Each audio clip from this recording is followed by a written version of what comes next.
का और लोगन हाल चाल ठीक बा ना। तो नमस्कार, चलिए हम आप लोगों को एक विवाह गीत सुनाने जा रहे हैं। अगर आप लोगों को गीत पसंद आए तो लाइक जरूर करना, अपने दोस्तों के साथ शेयर करना। तो चलिए सुनिए, हम आप लोग सुनाते हैं।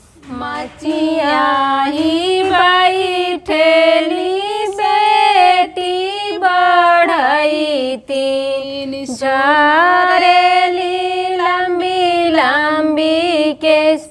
मचिया ही बैठेली बेटी बढ़ई तीन जरेली लंबी लंबी केस।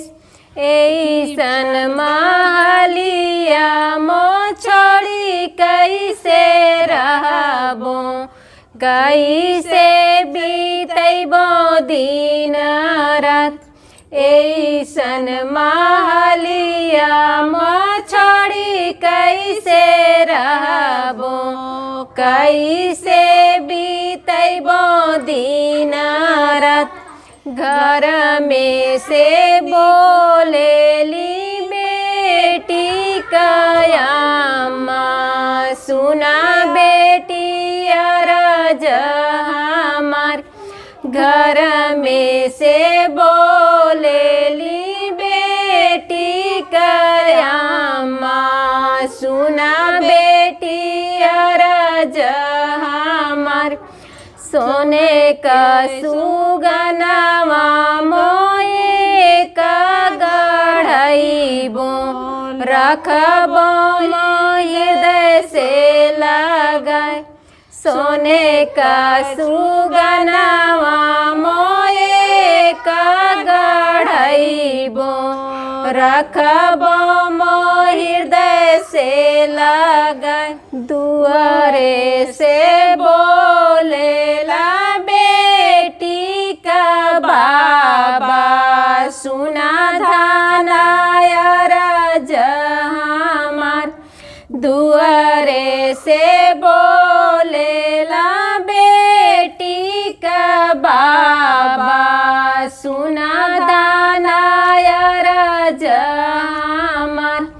सोने का सुगनवा मो तोड़ी के फेंकबो, बेटी पराए घरे जाए। सोने का सुगनवा मो तोड़ी के फेंकबो, बेटी पराए घरे जाए।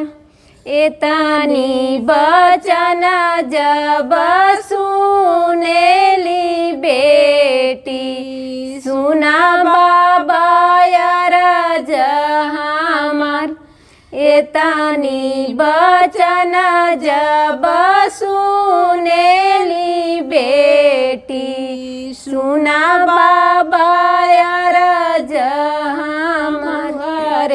धाय बाबा एक लाख गैया, 22 जे लाख करोड़।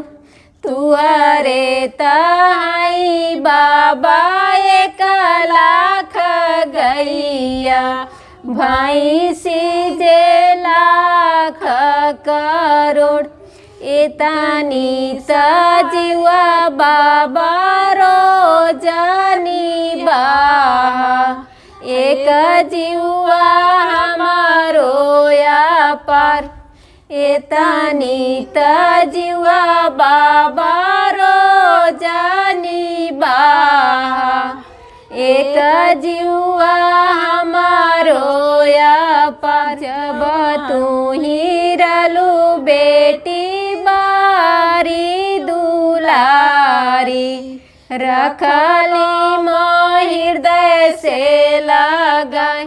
जब तू ही रलू बेटी बारी दुलारी, रखली मो हृदय से लगाए।